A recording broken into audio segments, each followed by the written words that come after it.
Hello guys, நம்ம குடியாத்தம் கங்கையம்மன் கோயிலோட வரலாறு உங்களுக்கு தெரியுமா? தெரியலன்னா நான் உங்களுக்கு சொல்கிறேன். உங்களுக்கு தெரிஞ்சிருந்தால் உங்கள் தெரியாத ஃப்ரெண்டுக்கு இந்த வீடியோ ஷேர் பண்ணிட்டு ஸ்டோரி உள்ள போனவாங்க. சுமத்கனி முனிவர் ஒரு முனிவர் இருந்தார். அவரோட ஒய்ஃப் தான் ரேணுகா தேவி. ரேணுகா தேவிக்கு ஒரு பவர் இருந்துச்சு. என்ன பவர்னா, அவங்க தண்ணி எடுத்துகிட்டு போவாங்க இல்லையா ஆற்றுக்கு. அது அப்போ போகிறப்போ தோண்டியோ இல்லை எந்த பானையோ எதுவும் எடுத்துகிட்டு போக மாட்டாங்க. அங்கே இருக்கிற ஆற்று மணலையே வச்சு அங்கேயே பானை செஞ்சு அப்போவே தண்ணி எடுத்துக்கணும். இது அவங்களோட பவர். அப்படி ஒரு நாள் சிவனுக்கு பூஜை பண்ண ஜமத்கனி முனிவர் வந்து தண்ணி எடுத்துட்டு சொல்லி அமிச்சார்.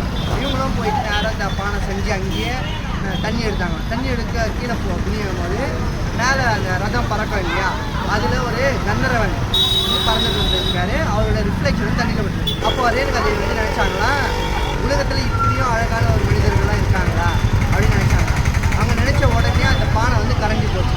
இது வந்து ஜமத்கனி முனிவருக்கு தெரிஞ்சு கற்பு இழந்தாய் அப்படின்னு சொல்லிட்டு பரசுராமரை கூப்பிட்டு, நீ உயிரோடு இருக்கக்கூடாது, அவங்கள வெட்டு அப்படின்னு சொன்னாங்க. அவரும் அப்பா சொல்ல தட்டக்கூடாதுன்னு சொல்லி அவங்களோட உயிரை பறிக்க போனாங்க. அப்போ ரேணுகா தேவி பயத்தில் ஓடின உடனே நேராக போய் ஒரு சலவை தொழில் செய்கிறவங்க வீட்டில் ஒழிஞ்சினாங்க. பரசுராமர் என்ன பண்ணாலும் அங்கேயும் போய் வெட்டுறதுக்கு போனப்போ அந்த சலவை தொழில் செய்கிறவங்க இல்லையா, அவங்க தடுக்க போகும்போது அவங்க மனைவியும் ரேணுகா தேவியும் சேர்த்து வெட்டிட்டாங்க. சேர்த்து வெட்டினப்போ தலை துண்டாகி கீழே இருந்துச்சு. வெட்டிட்டு நேராக போய் ஜமத்கனி முனிவர் சொன்னாலும் அப்போ அவங்க கட்டளையை நான் நிறைவேற்றிட்டாங்க. ஜமத்கனி முனிவர் வந்து ரொம்ப சந்தோஷமாக நம்ம பொல்ல வந்து நம்ம பேச்சை தட்டாமல் போயிட்டு அம்மாவோட உயிரே எடுத்தாங்க. உனக்கு என்ன வர வேணும் அப்படின்னு கேட்டாங்கன்னா, பரசுராமன் அதுக்கு அப்பா இந்த உலகத்திலே சிறந்தவங்க தாய், அவங்களோட உயிர் எனக்கு திரும்ப வேணும் அப்படின்னு. ஜமத்கனி முனிவர் என்ன சொன்னாங்கன்னா, கையில் ஒரு தண்ணியை கொடுத்துட்டு நாங்கள் தண்ணியை தொளித்து மந்திரத்தை சொன்னீங்கன்னா அவங்களோட உயிர் வந்து திரும்ப வரும் அப்படின்னு சொன்னாங்க.